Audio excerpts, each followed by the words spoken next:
Hello, everybody. I'm Hoardergamer, and this is Hoarder's Comic Flex.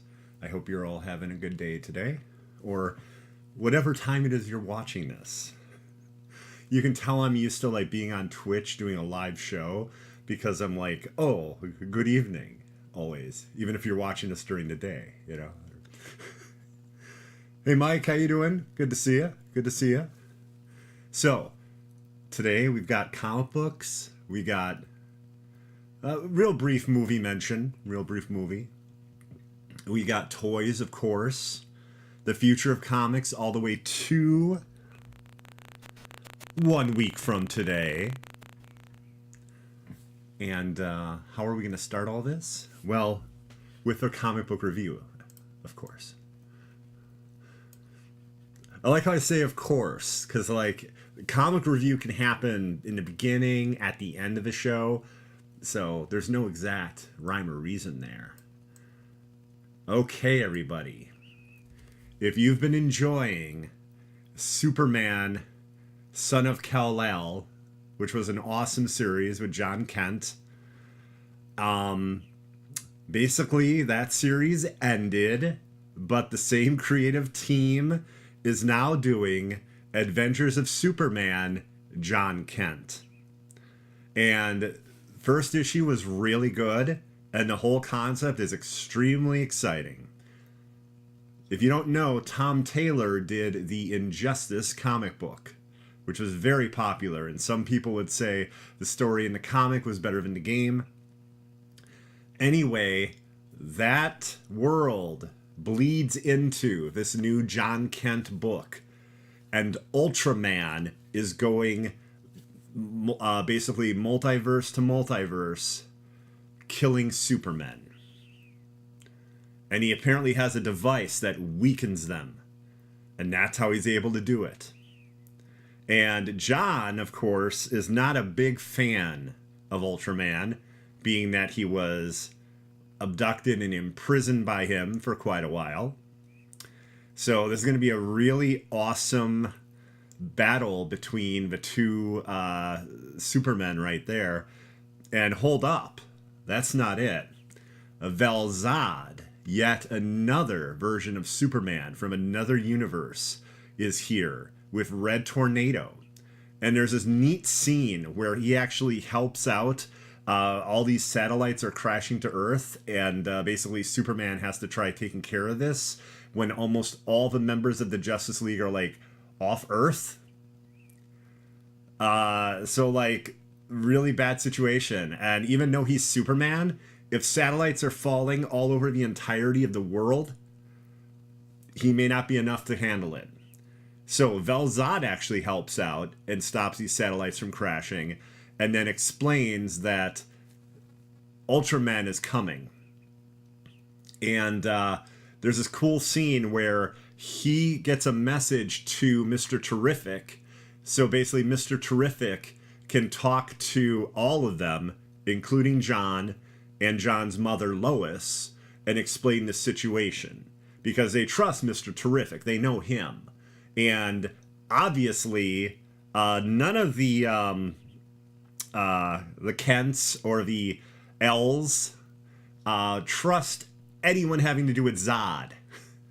And being that one version of Superman is Velzad, they had to have a kind of common person to come in and help and explain what's going on. So I thought that was cool. Also, there's an amazing reveal as to this other universe version of Red Tornado that I don't want to ruin for you until you read the book. But yeah, it looks really awesome, and it looks like it's going to be a knockdown, drag-out fight. I'm sure I said that wrong. It looks like it's going to be this massive battle between Jon Kent and Ultraman, and it should be fantastic because the Injustice comic was great. So I would expect this to be that level, if not better. Also, if you look at that cover, you'll see the blue Superman outfit, and the background there is red. A lot of people are saying the idea that it's going to be like blue Superman versus red Superman, And I know that that wasn't one of the most popular story arcs to happen in the Superman comics, but I think if anyone can bring that back, it's Tom Taylor. So I think that could be really awesome. There is a moment where Jon Kent has almost a panic attack, and then he finds a level of calm and a surge of power. And he doesn't completely turn into like the blue-suited Superman, but it seems like a precursor for that happening. So, but yes, Adventures of Superman, Jon Kent #1 is really good. And if you enjoy the Jon Kent books, The Son of Kal-El from, I believe, last year, I highly recommend this. This is probably the big book, I would say, for today. Another book I was going to review is called Clear, but Clear turned out to be a huge book of like 48 pages. So I had enough time to do like another 20-pager, but not something that's 48 pages, and it's going to be like a whole new universe to understand. So that did not happen, unfortunately. So our only review today is Jon Kent #1. And yeah, if you like Injustice, the comic book, hopefully you don't like Injustice in the world. But yeah, if you like the Injustice comic book, then definitely check this out. Or, of course, if you liked any of the Son of Kal-El books, definitely check this out. It's basically not the exact beginning, but it's close to that for DC having all these new books coming out, Dawn of DC. I believe it's next month, I think, is going to be Green Arrow. And that sounds pretty cool, too. So this Green Arrow series that's coming out is going to be Oliver Queen is missing, and all the heroes that, you know, Green Arrow has trained or basically been associated with are trying to find him. So that could be very cool. Now, a friend of mine said that something happened, and just very recently, it's a new creative team than what is working on the book for the first few issues. So that I don't know about. That I don't have detail on. I just heard that, and I have to look into that. So maybe don't get too excited about that book yet, but I will look into it, and I'll bring it up next week. Hopefully, if I remember. I will try to remember. I will definitely try to remember. Or I'll tweet it when I find out what's going on with the new Green Arrow book.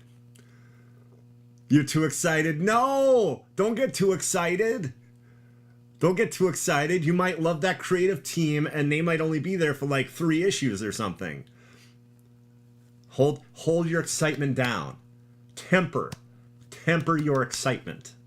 That would be my suggestion. And next up, everybody, we have video game news. And the first chunk, a big, juicy chunk of video game news, is all about this little box.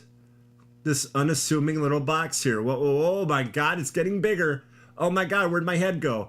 Okay, everybody, let's make it a little smaller. It was taking over something else. Okay, Diablo 4 open beta. Now this you should all get very excited for. So the tempered excitement that you would have towards the new Green Arrow book, put all that excitement towards this, because this should be a fun experience and the game should be solid. Here's hoping. Anyway, you'll be able to try out the game, and it's a nice juicy piece of the game. Okay, so you start out on March 17th through March 19th with early access. If you pre-order the game, you'll end up getting a code. If you pre-purchase the game, basically you're set. Anyway, you'll have access to Rogue, Barbarian, and Sorcerer. And right now, Rogue seems the closest to Demon Hunter. And the devs themselves have said that's the flashiest. That's considered the flashiest of the classes. So I thought that was interesting. That was said at a Q&A, and I'll have some more information from that in a moment. And then, that's just the beginning. The open beta. So if you didn't purchase it, pre-purchase, if you didn't pre-order it, you'll still have access to the game. And that's March 24th through the 26th. Plus, they will add 2 more classes, Necromancer and Druid. I'm excited because Druid is the main class that I want to play with for my first playthrough of the actual final game. So I'm very much looking forward to that. The classes I'll be playing, eventually I'll do all of them, because they all have their own cinemas, they all have their own dialogue. That was a real interesting reason to play through the campaign multiple times, I felt, in Diablo 3, and kind of seems that way in Diablo 2.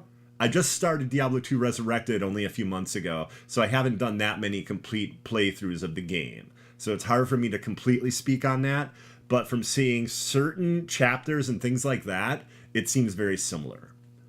Vaxito, how you doing? Good to see you, Fax.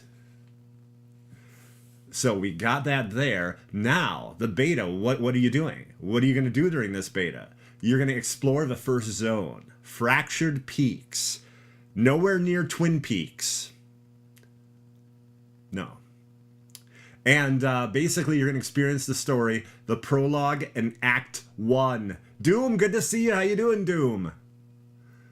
You're going to see the prologue and Act 1, and you're going to be able to get your character up to level 25. Plus, okay, you need to see me when I talk about this. Hi, everybody. Okay. You get a reward once you get to level 20 with one of your characters. You get the Beta Wolf Pack, which is an adorable wolf pup. And it's a cosmetic backpack that your character has, and it's a sleeping wolf puppy with multiple animations. And it's adorable. And that's how you get it, by playing the open or the early access or the open beta. And it's just absolutely adorable. And I said a few days ago, even people that don't use the term adorable usually are using it for this cosmetic. It looks fantastic. You live near Twin Peaks? Like near Snoqualmie? Snoqualmie, Washington?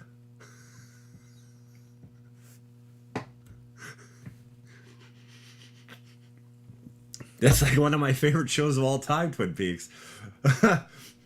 Loving the recent trailers for Diablo 4. Yes, I am too. Very much. And now I'm going to make a terrible joke, and this will be the 3rd time I've made the terrible joke, and I'll probably screw it up yet again. Underneath that amazing beta wolf pup, it says, Battle the World Boss, Ashava. And I'll tell you how I'm going to deal with this world boss. I'm going to Ashava someone that's slower than me in front of it, and I'm going to run away. I told you it was pretty bad. Okay. That's awesome, Doom. That is so cool. I've always wanted to go to Tweed's, the pie shop, or the restaurant that's used in Twin Peaks. It's called the Double R in the show. But yes, Ashava, that's probably the best joke you're going to get. I'm sorry. Okay, now we're not done. I have a little wrap-up that they had set, or it's a Q&A, but it's like kind of like an all of it together. I love it when I try to do something and my phone is like, I gotta tell you something. Phone's like, I gotta tell you something. Okay, so more Diablo 4. Crossplay and cross progression are confirmed. Okay, 13 languages. Not gonna be all fully perfect until the game actually drops in June, but access to 13 languages that the game supports. You will not be able to save your character appearance from beta to full release. I don't think most people thought they could. They did say just to like pull up that information and do a screenshot. So you can have that look and everything and the customization for your character when the actual final game drops. Okay, now the Beta Wolf Pack has no character-based benefit, but it will include more animations than have been shown. You cannot pet it, but you can pet dogs in the world. Okay? Now, Crafting systems during the beta. There'll be item modifications you can do. The controller works well with the spellcaster class, so you shouldn't have an issue with that, everybody. The game will include darker tones of the world, game experience, and lighting. It's an intense, dark, and gory game at times, so get ready for that. To have an idea what that's like, check out some gameplay of Diablo 2 Resurrected.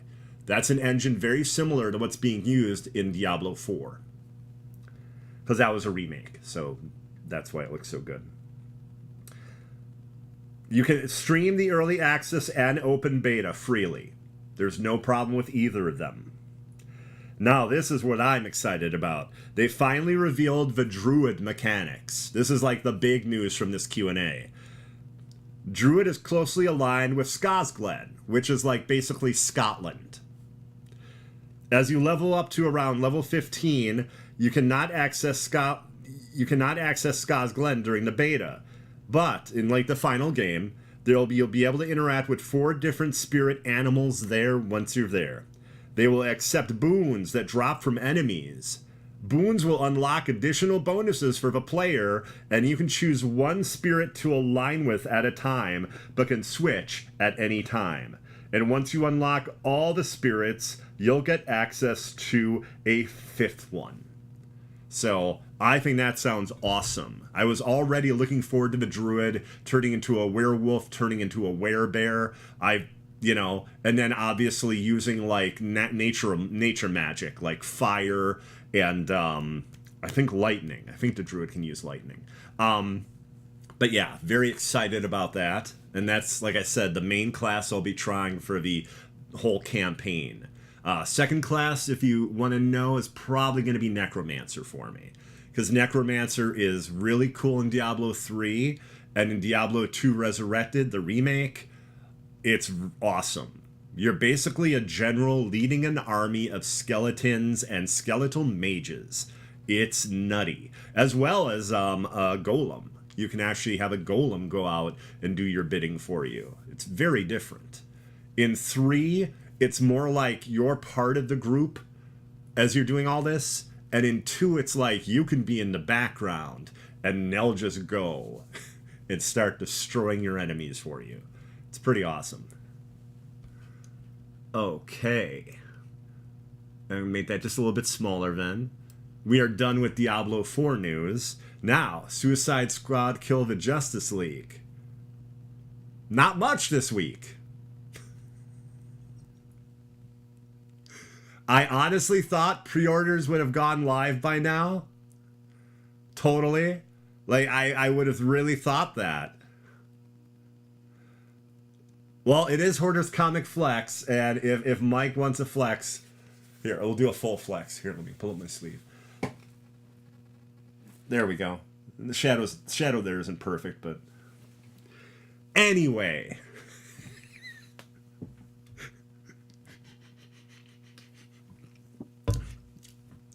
You might know more about Suicide Squad Kills the Justice League than I currently do this week. Like I said, there hasn't been much news. I thought pre-orders would have gone live.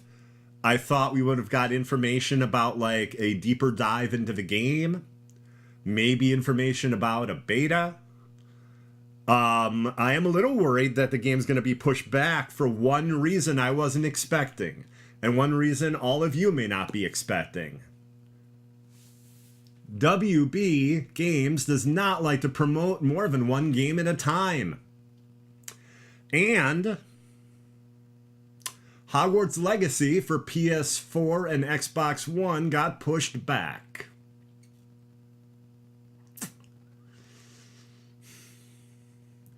Would not surprise me if, again, because they don't like to do more than one game at a time, that they're going to push back Suicide Squad and just focus, promo now on the last gen version of Hogwarts Legacy. Because it made 12.5 million, or sold 12.5 million copies in like a week. So, I'm hoping that's not the case. I think it's kind of absurd because I definitely feel it's different groups that are buying a multiplayer shooter with the Suicide Squad than that are playing Hogwarts Legacy.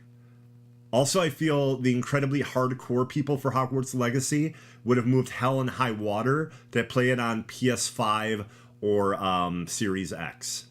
It's also on PC, I believe, right? I think it's on PC. So, I don't know. I'm hoping that's not the case. I definitely want to hear more about Suicide Squad Kill the Justice League. I think it's going to be really cool. And I definitely want to hear, and I hope you do too, that yes, we want more members of the squad, but not at the extent of not enough new missions or events in the world or, villains showing up, What good, as we found out with Marvel's Avengers, and I don't hate on the game. I think it was really awesome. I'm sure I'll end up playing it again. I had to take it off my hard drive because of how big the file is. It's like 100 gigs. But I still like the game, and I still think the combat was amazing, and you actually felt like the heroes that you were playing as. The thing is, though, they focused so much on releasing new characters and not enough on new missions and new fun things to do with said characters. And for the first 4, 5, 6 characters, it didn't seem like an issue. At that point, you had, Taking Aim, which was a small little campaign. You had another small campaign with Hawkeye. You had War for Wakanda, which was excellent. That to me was the size of an expansion, almost like something like Lightfall or something for Destiny. And that was included. That was no extra cost for that. But after that, it was really slim pickings. Just a couple missions here or there, and 2 or 3 more characters dropped into the game. So I really hope that we get because let's be honest, right now the game is, and I've said this before, the game is currently a sausage fest. You got Harley, you got 3 dudes. One dude is a shark god, but still a dude. So I'm really hoping we get the newer version of Parasite, maybe Poison Ivy, Killer Frost. All those characters would be awesome and help balance out the team. Obviously I like to play Lex Luthor, and I talked about this I think even last week. How much fun is that going to be for him to grind gears with the other members because he always knows better. Because he's smarter and, he's Lex Luthor. How much fun would that be? I mean, it would be really cool, too, to get Polka Dot Man, but in a game, I don't know how easily they would make that happen. David Dastmalchian was so good in the Suicide Squad movie, as in The Suicide Squad, that I would totally love to play as him. But yeah, hopefully we'll get some news tomorrow. I mean, I would love to not have it pushed back. I think that would be amazing. But we got to be realistic here, everybody. The release date is May 26th. I can't think a game that's been in development but 6 to 7 years is going to have a 2-month or less pre-order thing going on. That's really short for a AAA game. To give you an idea, Hogwarts Legacy was right around 5 or 6 months, I believe. So I'm just being honest here. Do I think they could have done it in 3 months? Yes. That I think would have been feasible. I think Star Wars Lego did something similar for Skywalker Saga. I think once the pre-orders went live, I think it was almost 3 months and the game came out. So, I don't know. Hopefully we'll hear something real soon, and by soon I'm hoping tomorrow or Friday, to be honest with you. Sadly, we found out that for both IGN and Game Informer, it is not their games of the month that they'll be covering. It's not IGN first, and it's not the game of the month for Game Informer. So that was a little disappointing. I really thought it was going to be. I was honestly surprised, especially with Game Informer and the relationship they have with WB Games. So, I mean, maybe next month, but they really got to get the ball rolling. Pre-orders at least have to happen. I mean, is there even going to be a collector's edition? Obviously, hardcore comic fans would like a statue of Harley or the entire, the four-piece of the Suicide Squad, a steelbook. These are popular things. They already possibly leaked extra skins for the characters that are like, a pre-order bonus as far as we know. We don't know that for sure, but it really seems that way based on the artwork that came out. Okay, everybody, we are done with games. Now it is time for us to toy around. First up, we have... I think these are awesome. Not just Transformers, everybody. Transformers WFC. War for Cybertron. Bumblebee, Optimus Prime, and Barricade. Barricade looks badass. He looks like jacked and he's got these cool purple accents and everything. I think he looks amazing. And the other Optimus Prime and Bumblebee look great. This is how they looked in the game. And I believe also like there was a comic series as well. These are $24.99 a piece and pre-orders are alive for these. If you order them or any of these things through Entertainment Earth, I do get support if you use the code Hoarder. Thank you very much if you do that. Even if you don't, thank you very much for watching any of this video. Thank you. But yeah, I think these look great. What you don't see here is they each come with numerous accessories and interchangeable arms. And the transformation of the vehicles are also really cool. Cybertronian vehicles. So not what you're expecting, but you can kind of tell that, right? Based on the body for Bumblebee and Optimus. Let me send these back to Cybertron. Also, Hasbro Pulse had a big thing today for G.I. Joe classified toys. Let me show you who's available for pre-order as well. Copperhead. In case you don't know, I collect Cobra. As a kid, I played with the Cobra figures.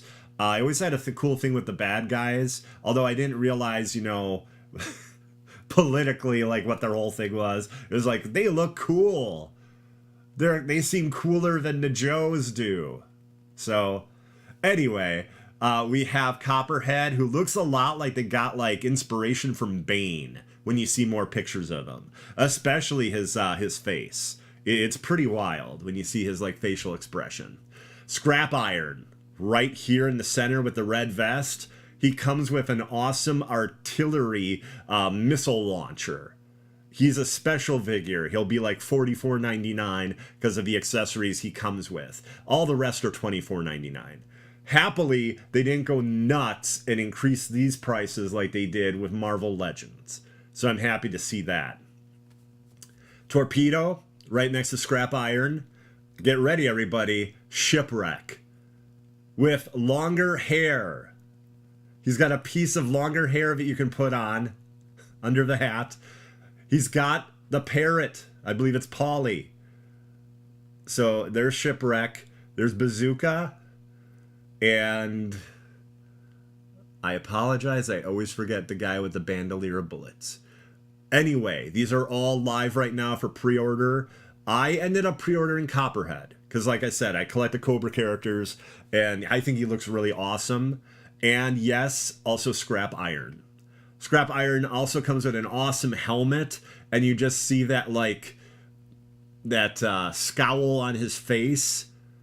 And you don't see his eyes or anything with the helmet. It looks really cool. And of course he comes with all these like explosion effects and missiles and the missile launcher. So really neat stuff with that. Okay, let me remove that. I'm going to send these back to Cobra Island. And here we go, everybody. Possibly, I don't know for sure, but possibly to celebrate International Women's Day, we have Cobra Valkyries. Cobra soldiers, Cobra lady soldiers with a ton of accessories.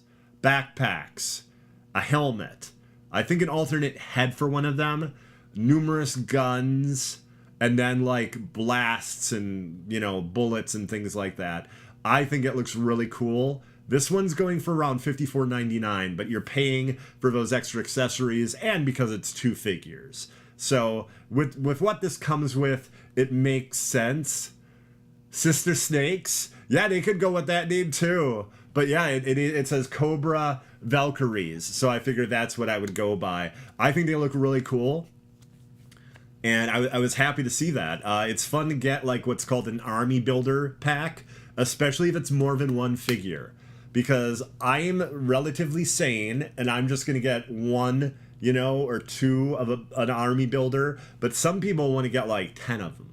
And if you can get a 2-pack, it makes it easier to do something like that. So you actually have, you know, your display of like your army of Cobra, or your army of, like, for Star Wars, stormtroopers, you know?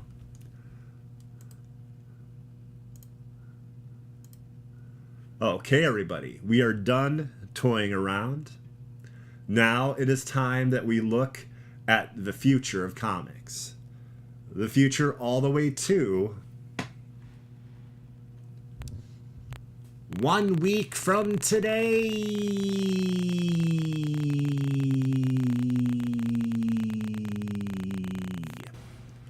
Okay, everybody. First up, we have No One. Not a hero, not a symbol, No One by Image Comics. And I got a little bit of a synopsis here because my memory isn't like amazing. So I wanted to like let people know what this is about. 10 months ago, the Richard Roe murder shocked the city of Pittsburgh. In the months since, the killings have sparked a dangerous political movement. Oh, I'm sorry, I got the reverb still on. My apologies. Copycat killers and a masked vigilante who's still determined to hold the powerful accountable. Not a symbol, not a hero. They could be anyone. They're no one. And what's really neat too is it's $3.99, but it's an extra length issue. So it's going to be larger than a normal comic book issue and still at the $3.99 price point. And it's an issue 1, and Kyle Higgins and Brian Buccellato are doing the book. So I think it could be really awesome. And the artist is Geraldo Borges, who worked on Nightwing. So, No One, issue 1, coming out next week. Next up, we got The Forged. Is Image owned by DC? No. They're their own company, but there's a friendship or some sort of relationship between the two. But they are not owned by DC. Unless something really insane happened very recently that I didn't hear of. Okay, everybody. In the 11th millennium of the rule of the Eternal Empress, a squad of planet-smashing super soldiers find their routine mission to be anything but. These are the Forged. They take no prisoners. Written by Greg Rucka and Eric Troutman, and, brought to the page by Mike Henderson. Embark upon an over-the-top pulp adventure of sex, violence, and sci-fi, inspired by Conan, heavy metal, and other comics you tried to hide from your parents. Those solicits are from previews, by the way. Although I believe that's the actual solicit that Image came up with for the books. So, but yeah, I think this will be a lot of fun, especially if you like heavy metal or Conan and you want basically over the top, super violent book that's going to be really nutty. So, The Forged.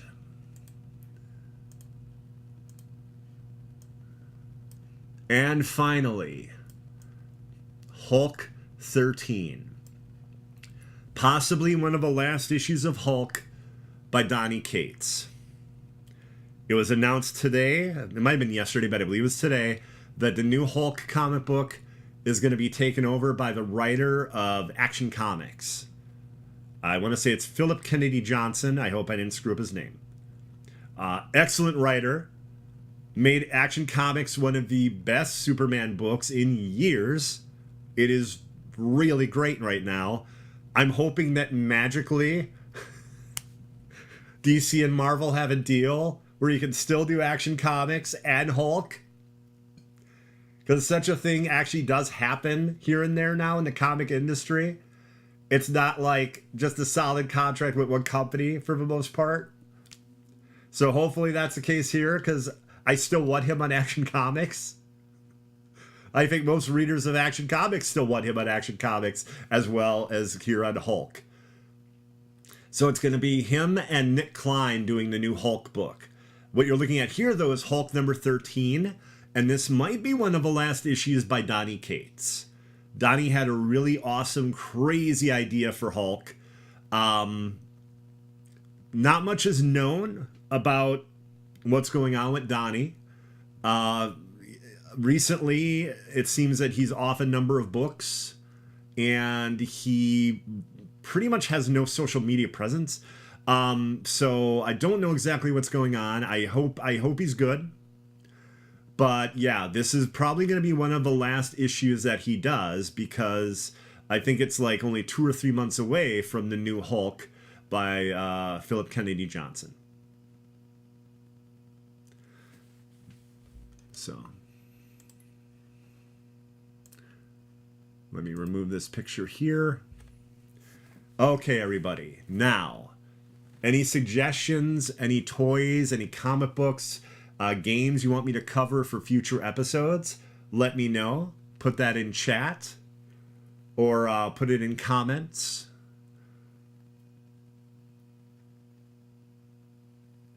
And how does everyone feel if the show is, for the most part, just one review? Like, if there are 2 books that I need to review, because I want you to know about them so badly, I will. But how does everyone feel about just one review and a little bit of a shorter show? More like a 30 to 40 minute show versus an hour. Because I'm looking at that too.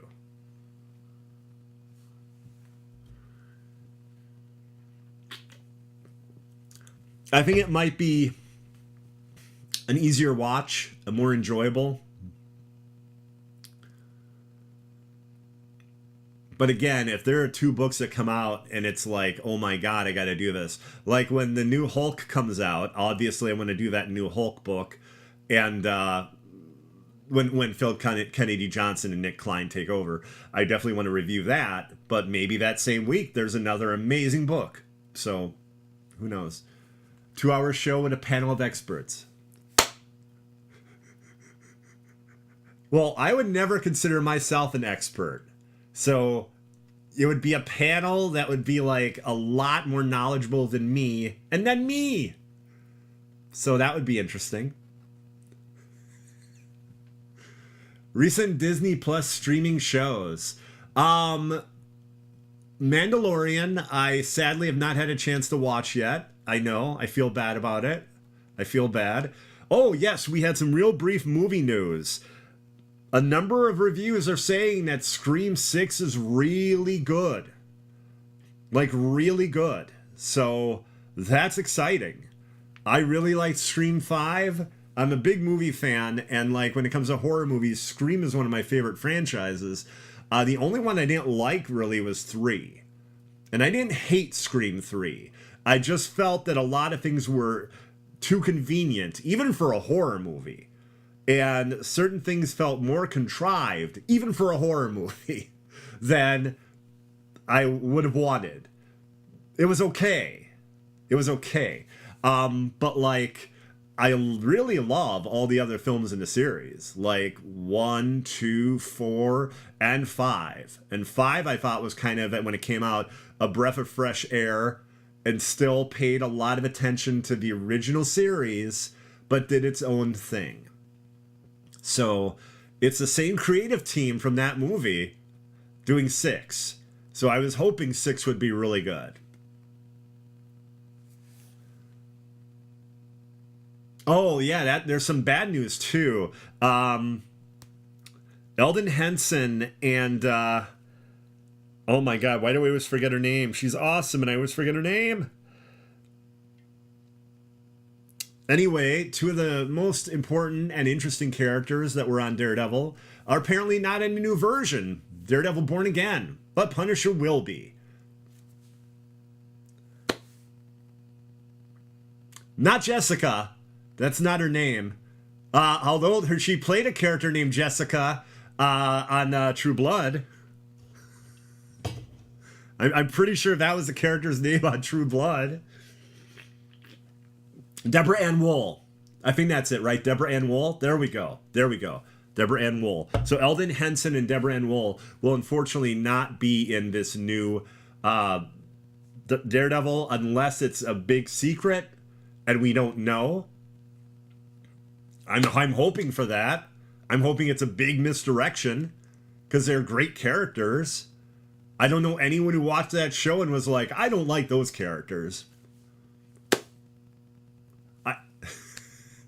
You know, like when I heard Daredevil was coming back with Daredevil Born Again, I just assumed that we'd be getting the characters we love from the original series. But you know what they say when you assume? You shouldn't. You should never assume. Okay. That's actually not what they really say, but you know. But yeah, I'm very much looking forward to Scream 6. I'm going to check out and see what times it's showing and everything like that. And yeah, I look very forward to that. I'm a huge horror fan. And last year, I mean, so many great horror movies, you know? Barbarian, Nope, The Black Phone. And this year we've already had Megan, which was awesome.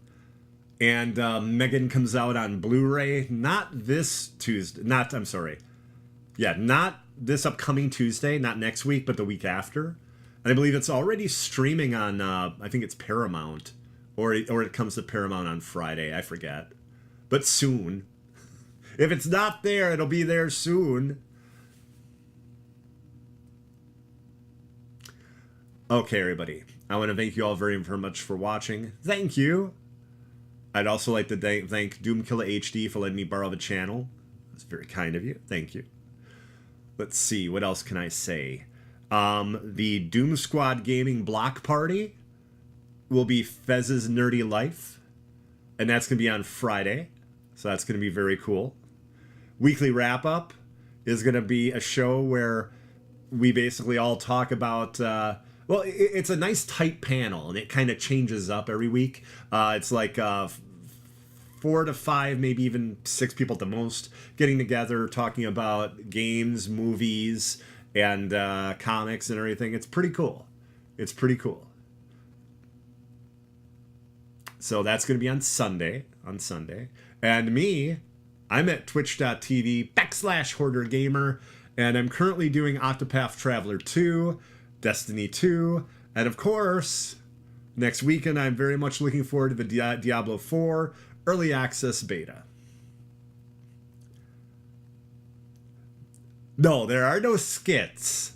There are no skits. There's definitely comedy, but there are no skits.